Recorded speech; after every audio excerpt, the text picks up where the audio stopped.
आधी रात में दो लड़के जंगल में एक बॉक्स लेकर आते हैं। वो दोनों डरे होते हैं।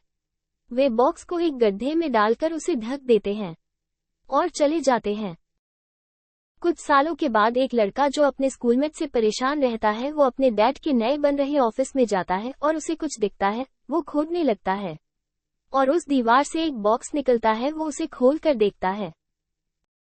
वो उसे अभी खोलता ही है कि पीछे से उसकी आंटी आवाज देती है और उसके हाथ से छूटकर गेम शुरू हो जाता है।